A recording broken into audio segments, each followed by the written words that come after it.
Olá pessoal, tudo bem? Espero que todos continuem bem por aí. Bom, então vamos para mais uma aula de Direito Constitucional. A operacionalidade, a didática, a metodologia será a mesma. Um vídeo, um polígrafo e um TDE. Não esquecendo que vocês têm que acessar o TDE, porque o TDE será considerado a presença de cada um de vocês. Também, a partir de uma semana, que é o prazo para realizar o TDE, ao final da semana eu estarei com vocês, passando um feedback para vocês do que deveriam ter realizado então, neste TDE. Então vamos lá, hoje nós vamos trabalhar então as imunidades parlamentares, tá pessoal?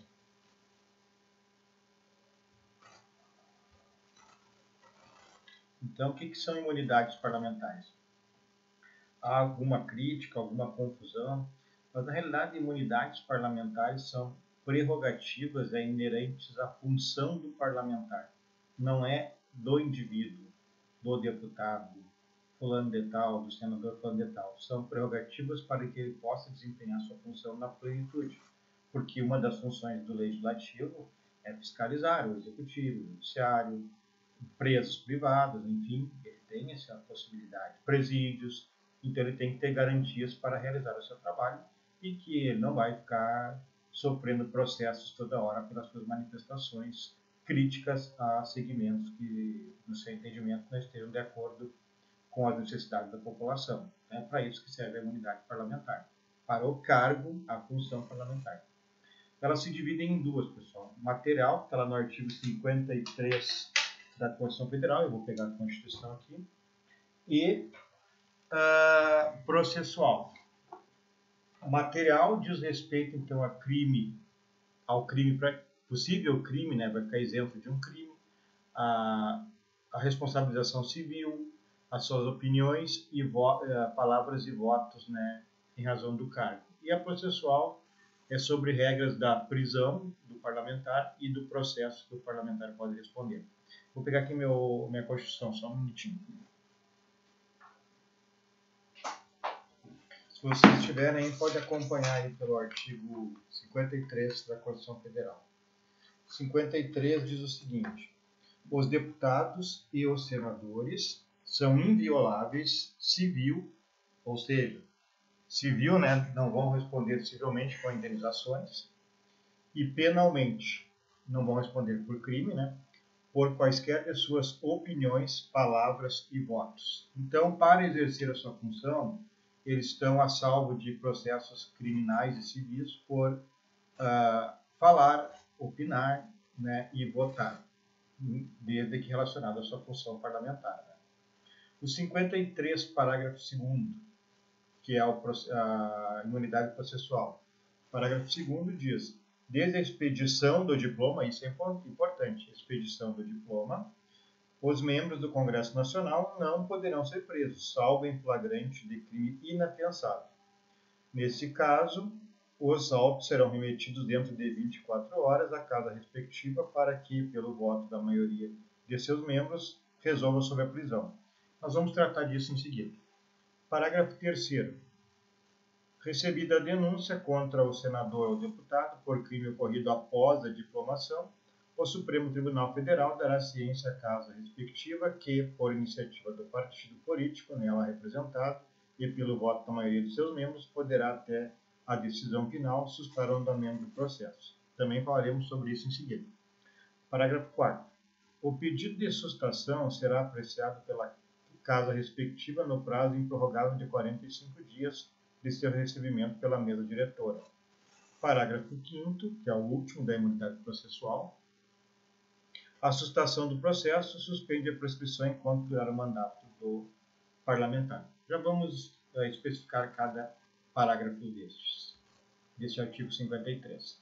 Então, vamos falar da imunidade do parlamentar federal, deputado federal e senador. Primeiro, então, imunidade material ou inviolabilidade parlamentar. Está no artigo 53, pessoal, 53.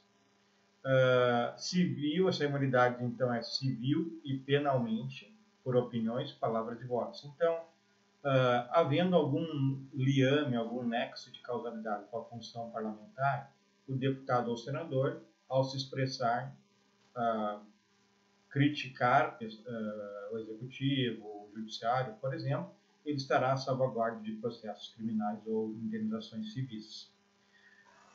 Tem que ser, então, essas opiniões, palavras e votos proferidos em razão de suas funções. Porém, não é só dentro do Congresso Nacional, pode ser em qualquer parte fora do Congresso Nacional também. Isso acarretará, então, essa imunidade, que ele não é responsável penal, civil, política ou administrativamente. Penal não responde por um crime contra a honra de um terceiro, por exemplo. Civil não será alvo de ações para indenizar.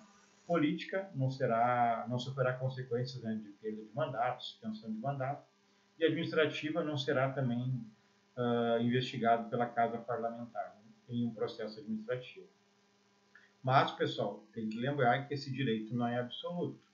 Tem que haver, conforme eu já falei, um liame, uma ligação entre a razão, em razão de suas funções. Tem que haver alguma ligação, as suas palavras, as suas críticas, por exemplo, com a sua função. Não é algo particular. Por isso, o direito não é absoluto. E esse direito à imunidade.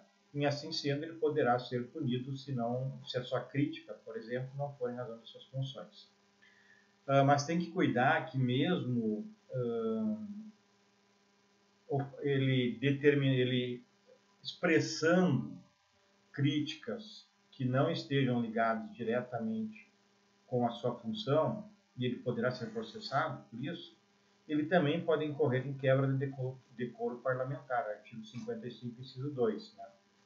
Então, ele pode opinar e até mesmo quando tem alguma ligação com a sua função e ele tece uma crítica, por exemplo, tem que ter um cuidado, ele poderá sofrer um processo interno de decoro parlamentar, porque o parlamentar ele tem que ter uma postura, né, pessoal? Então, um exemplo aqui de um processo de um deputado ou senador que foi condenado pelo STF ao proferir críticas. Exemplo, injúrias contra terceiros, fora do nexo funcional, em discurso desde a tribuna. Então, aquele parlamentar que criticar terceiros, mesmo na tribuna, se não tiver nexo funcional, ou seja, não estiver ligado à sua função, ele poderá ser, sim, punido por crimes contra a honra, como nesse exemplo aqui. Então, letra B, imunidade formal processual. Nós acabamos de ver a imunidade material do artigo 53, tá, pessoal? Ficou parágrafo 2º a 5º, mas na realidade não é. O 53 caput. Corrija aí, por favor. E agora sim, a imunidade formal processual. Primeiramente, a imunidade formal e processual tem a ver com a prisão, a formal, e processo, né?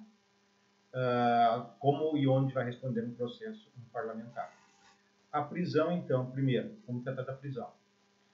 Se a prisão for por crime inafiançável, não sei se vocês veem a minha caneta, for por crime inafiançável, o deputado ou senador poderá ser preso, então somente por crime inafiançável.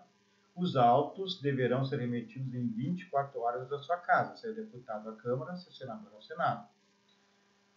Bom, efetivada a prisão por crime inafiançável, deve haver, após esse encaminhamento em 24 horas da respectiva casa, o voto da maioria absoluta de seus membros para resolver sobre a prisão. Então, a maioria absoluta dos membros da Câmara ou do Senado resolverá. Nós mantemos a prisão ou nós relaxamos a prisão. Bom, se for mantida a prisão em flagrante, o deputado será mantido preso. E aí será remetido os autos em 24 horas dessa decisão do parlamento, da respectiva casa, ao STF, para que ele proceda ao processo penal adequado. Se não for aprovada essa prisão, não for mantida, então o deputado deverá ser solto. Isso então é a prisão por crime inafiançável. Outra possibilidade, prisão com trânsito em julgado. Então o senador ou o deputado que podem sim ser processados, nós vamos ver, perante o STF, é condenado. Transitou em julgado. A perda do mandato parlamentar não é automática. A Câmara ou o Senado deverá, então, realizar uma votação para determinar a perda ou não do mandato. Inclusive, nós vemos um ou outro deputado que é preso e está trabalhando. Durante o dia trabalha, à noite se recolhe ao presídio.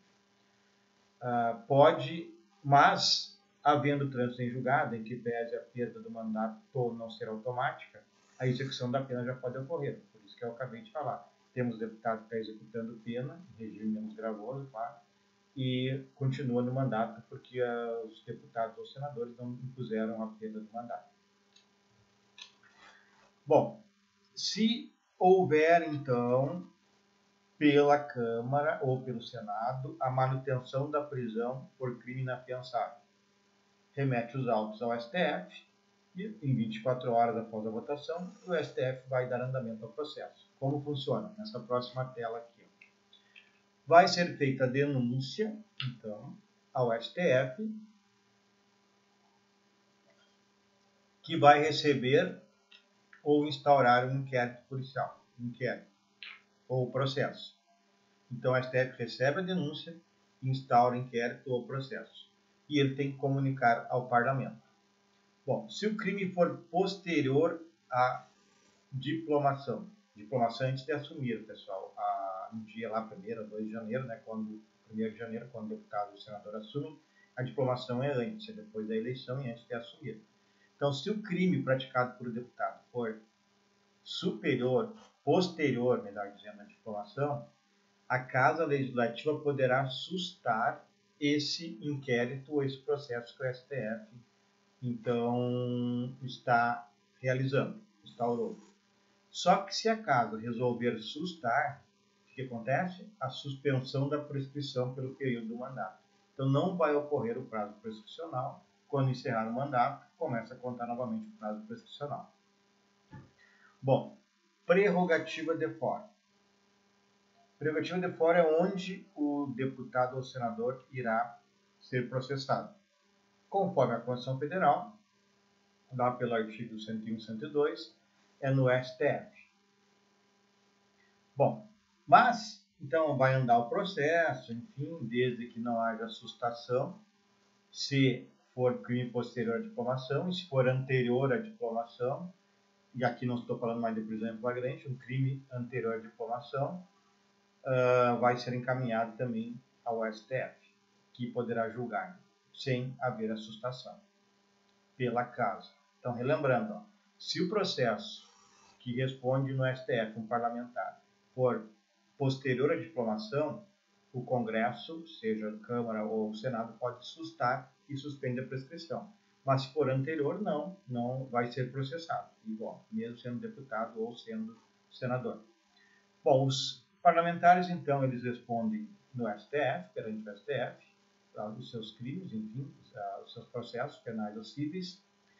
Se encerrado o mandato sem julgamento, o STF não terminou o julgamento antes de encerrar o mandato, volta à casa de origem, volta à origem, lá ao juiz de piso, onde o deputado, como cidadão sem encargo eletivo, deveria responder, na sua cidade, portanto.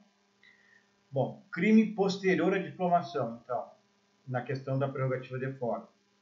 O STF, ele julga e aí tem a imunidade processual. Então, o STF deverá observar a imunidade, ver que crime é, se está imune ou não, e também deverá haver a questão da sustação. Se o parlamento sustar, o STF não pode processar e há um trancamento da prescrição. Bom, se o crime for anterior à diplomação, o STF vai julgar sem imunidade e não há sustação. Vai julgar até que haja uma condenação criminal. Até o final do mandato, se não terminar o mandato, se terminar o mandato sem julgamento, o STF encaminha à origem, ao tribunal ou ao juiz de origem. Outras prerrogativas, pessoal, dos parlamentares. Sigilo da fonte, 53, parágrafo 6º. Vamos dar uma lidinha nesse artigo que é importante. Os deputados e senadores, no artigo 53, são invioláveis civil e penalmente por quaisquer de suas opiniões, palavras e votos. O parágrafo 6º diz o seguinte: os deputados e senadores não serão obrigados a testemunhar sobre informações recebidas ou prestadas em razão do exercício do mandato, nem sobre as pessoas que lhes confiaram ou deles receberam informações. Como os mandatos dos senadores são muito importantes para defender as pessoas, para se insurgir contra as medidas governamentais ou de empresas, enfim, seja quais forem, ele não é obrigado a testemunhar. Ele recebe informações, ele pode averiguar essas informações, passar para a imprensa, denunciar, sem necessitar testemunhar. Porque se ele fosse obrigado a testemunhar e dar nomes das fontes, imagine, ninguém gostaria de passar informações para eles. E por reflexo, então, a comunidade, né, seria prejudicada. Imunidade em estado de sítio ou de defesa. Nós vamos estudar ainda o que é estado de sítio ou de defesa. Agora, com essa pandemia do coronavírus, o presidente já anda falando em estado de sítio. A OAB diz que não é motivo para estado de sítio, seria inconstitucional. Mas estado de sítio, estado de defesa é quando há, assim, catástrofes, guerras, calamidades. Nós vamos ver isso mais adiante. Bom, na questão, então, da imunidade, é mantida em estado de sítio e de defesa. Porém, no estado de sítio, por 2/3 dos membros da casa, essa imunidade pode ser cassada. Então, em estado de sítio, para não haver um prejuízo às medidas propostas pelo governo federal, pode haver, então, a quebra da imunidade. Daí, o parlamentar não poderá ficar criticando, enfim, ou votando de maneira não coerente com a necessidade, né? E aí poderá ser processado. Renúncia à imunidade é vedada, pessoal. É do cargo, não é da pessoa, não é do deputado, nem é do senador. Então não pode renunciar à imunidade. Os suplentes não têm direito, né, à imunidade. Os parlamentares estaduais, conforme o artigo 27, parágrafo 1º da Constituição Federal, têm as mesmas imunidades federais. E os parlamentares municipais é diferente. Eles são imunes no exercício do mandato e na circunscrição do município. Então, eles podem votar, podem criticar, mas dentro do município e relacionado ao seu mandato. Então, é bem menor do que os deputados federais e estaduais, esse direito à imunidade. E não há imunidade processual, ou seja, o vereador ele não responde perante o STF, conforme os federais, perante o STJ, conforme os estaduais, ele responde na sua cidade, ele não tem imunidade processual. E, por fim, pessoal, a perda do mandato. Então, algumas possibilidades do deputado perder o mandato. Artigo 55 da Constituição. 55. Vou fazer uma leitura aí, que vocês podem acompanhar em casa. Perderá o mandato o deputado ou senador. 1. Que é infringir qualquer das proibições estabelecidas no artigo anterior, que é o 54, então. 2. Cujo procedimento for declarado incompatível com o decoro parlamentar. Então, isso é muito abrangente, né, como palavras, palavrões, podem ser infringência ao decoro parlamentar. 3. Que deixar de comparecer em cada sessão legislativa a terça parte das sessões ordinárias da Casa a que pertencer, salvo licença ou omissão por esta autorizada. Não esquecendo que sessão legislativa é o ano completo. 4. Que perder ou tiver suspenso seus direitos políticos. 5. Quando o decretar a Justiça Eleitoral nos casos previstos na Constituição. 6. Que sofrer a condenação criminal com sentença transitada em julgado. Só que essa sentença aqui transitada em julgado, não esqueçam que a gente estudou que tem que ter a posição, enfim, o voto da Câmara ou do Senado para que ele perca o mandato. Bom, pessoal, então, concluindo aí a nossa aula de hoje sobre as imunidades, relembrando que eu colocarei amanhã, nessa terça, então, o vídeo, o polígrafo e um TDE. Não esqueçam de fazer o TDE, tem uma semana para tanto. No final da semana, estarei dando o feedback para vocês. Então, se cuidem, cuidado a todos, para nos vermos daqui a algumas semanas ou meses. Enfim, abraço a todos aí.